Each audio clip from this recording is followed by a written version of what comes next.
Hi everybody, how you doing? Good morning. Yay! What's going on? We're here. My name's Omari Carter. I am a screen dance maker. I'm a student of the game. I am also the creative director of the Motion Dance Collective, and I'm currently doing my Masters in Screen Dance in London. Let's go. Yes, Joe. Let's go.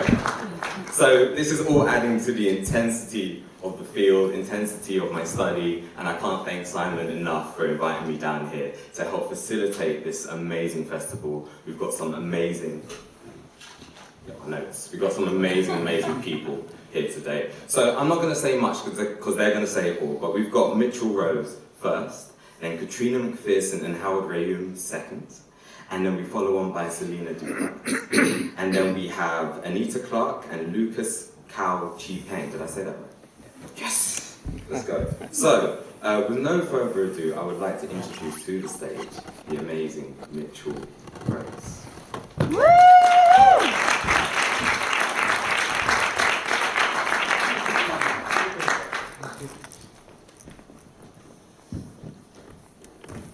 Once in every generation. Hi, I am Mitchell Rose. I'm a professor of dance filmmaking at Ohio State University in Ohio. And I'm going to talk about the process of making my new film, And So Say All of Us, by reading this script stiffly. This film came from three areas of interest for me. First is what I call hyper-match cutting, films where every adjacent edit is perfectly aligned in position and continuity. 5 of my 32 films have explored this. First was Advance, a linear dance shot by a following camera.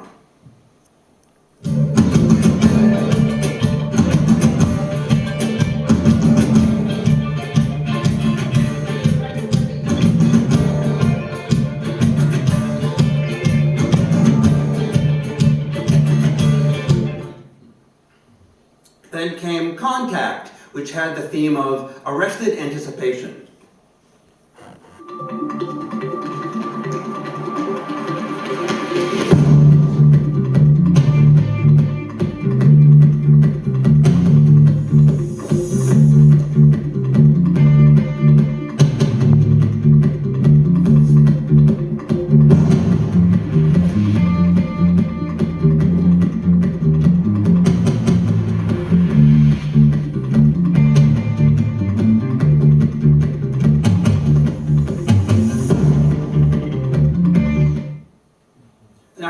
There's nothing new in this. Here's Buster Keaton, aka God, doing it so brilliantly 95 years ago in Sherlock Jr.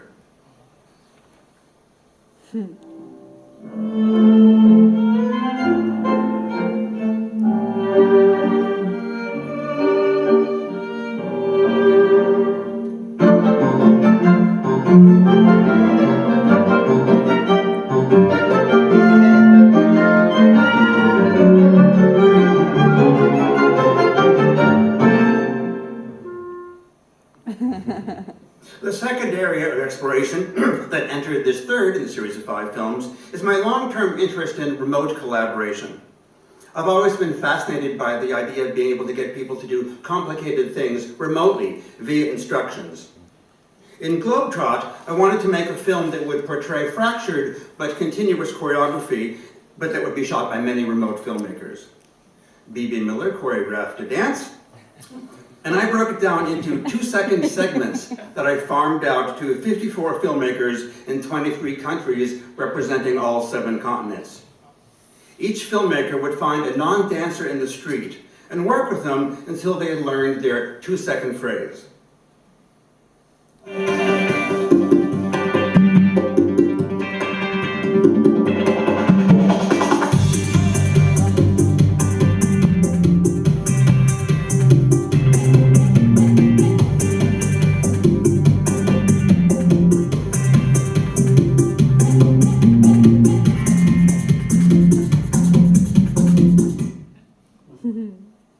There's an art game called Exquisite Corpse, in which an artist draws an accordion folded paper, and then a second artist picks up the drawing from there and eventually the totality is revealed. There's also a literary form of this. I wanted to make a film version using a corps of dancers, exquisite corps. I invited choreographers I knew and others I didn't, and started building it in sequence. A choreographer had to repeat the final movement of the previous person, and from there could take it wherever they wanted for 2 to 10 seconds.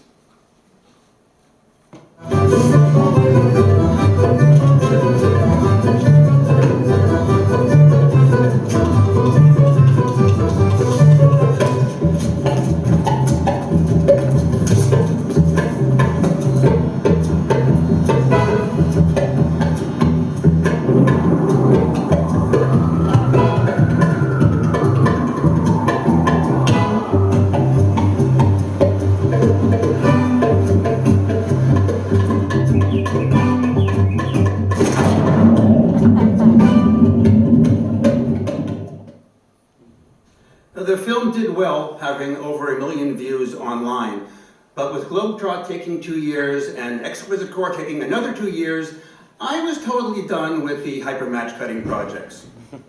And that brings me to the third area of interest that inspired the film, money. Let's face it, the real reason anyone gets into the dance film game. In the summer of 2017, I got a call from the Brooklyn Academy of Music, one of the major arts organizations in the States. Their executive producer of 30 years, Joe Malillo, was retiring, and they were throwing him a huge bash the next year. They had seen Exquisite Corps, and they wanted to commission me to make a version for them featuring BAM alum, the choreographers that Joe had felt particularly close to. Even though, in Exquisite Corps, coordinating all those people and their schedules was painful, BAM would provide producers from Pomegranate Arts to keep the machinery humming along. And with that, and the opportunity to work with some great artists, there was a lot more potential for fun. With Exquisite Corps, dozens of people had declined my invitation, but with this BAM film, in many cases, Joe had made these people's careers. So even the big names could hardly say no, if they ever wanted to perform at BAM again. But in truth, they all loved Joe and they wanted to do it. In terms of methodology, I had already done a lot of the R&D in Exquisite Corps, so it wasn't that hard to get started.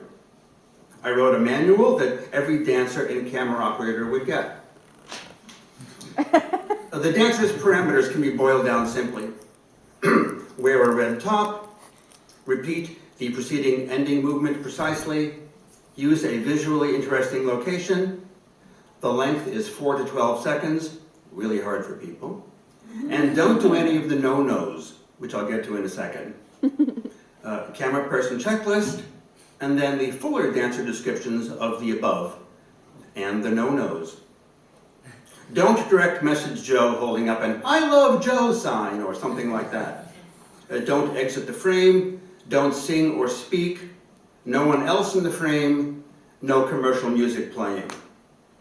I shot 17 of the 52 people. A former student of mine, who's now a dance filmmaker in New York, shot another 17.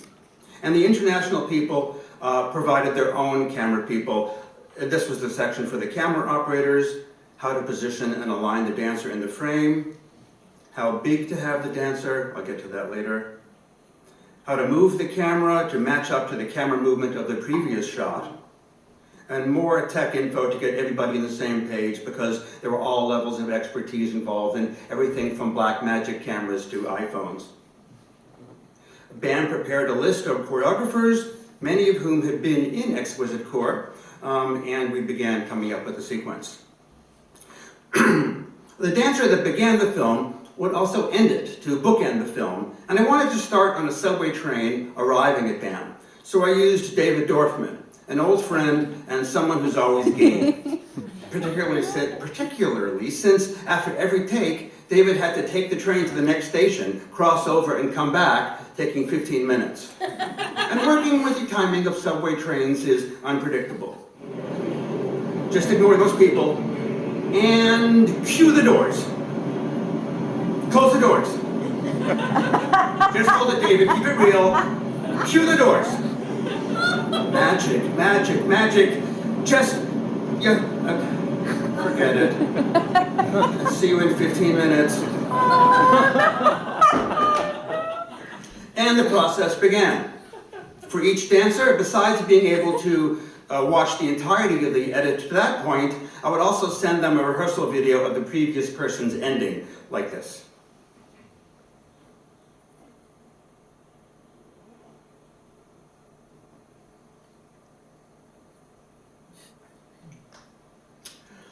That would be accompanied by a lengthy email in which I'd suggest ideas for concepts and locations and energies, and it would also describe the movement in words.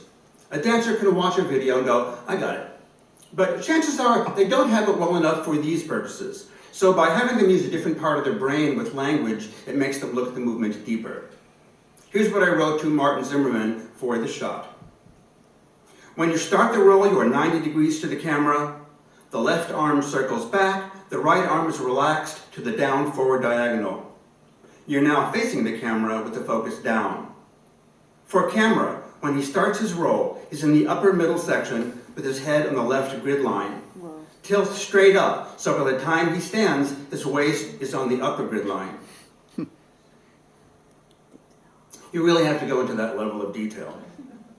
And then when I edit the two shots, cut on motion. It makes the edit motivated, kinetic, and most of all transparent. Cutting from stillness to stillness calls attention to the editor making choices. With this shot, the next person, Aurélien Bory, and his camera person did a terrific job of matching seamlessly. Love that. Cut on motion. Dancer by dancer, the process ground along.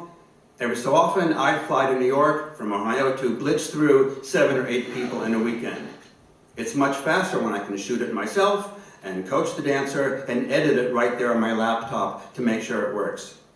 Otherwise, typically I get footage sent in 1 person a week. Here's how I line up the shots. You can see Bill T is smaller to the right and low. So put in a cross dissolve between the 2 clips so I can see them both. Then scale up these smaller clips so they're about the same size. Then reposition the scaled up clip until they're overlapping. Then delete the cross dissolve. And they're kind of lined up. Good enough for a demo. Given this technique, I'd ask everyone to shoot their shot at 85% the size of the preceding dancers so I can scale it up and have some latitude to move the image around.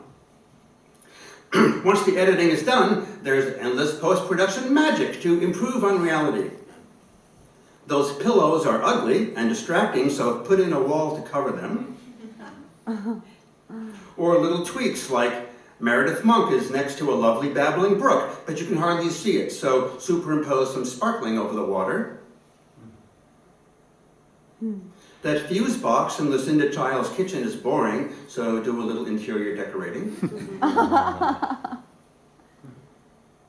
And what I said before about cutting on motion was hard here because she was moving so slowly and the cut was clunky. So I added in the birds a split second before the edit to have an EEG spike of distraction. And it worked much better. So here's a 30-second peek of the finished thing.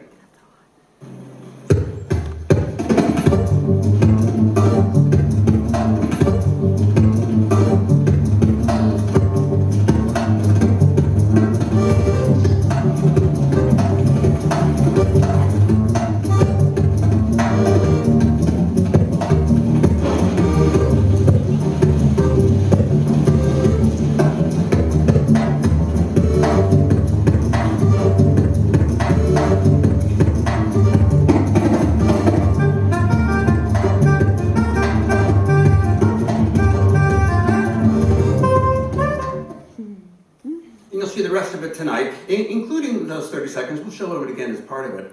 The film premiered September 13th, 2018 in BAM's Harvey Theater. The evening contained a new work by Robert Wilson with a starry cast including Jeremy Irons, Isabelle Huppert, John Turturro, and Isabella Rossellini. and Laurie Anderson performed Oh Superman, dress rehearsal. And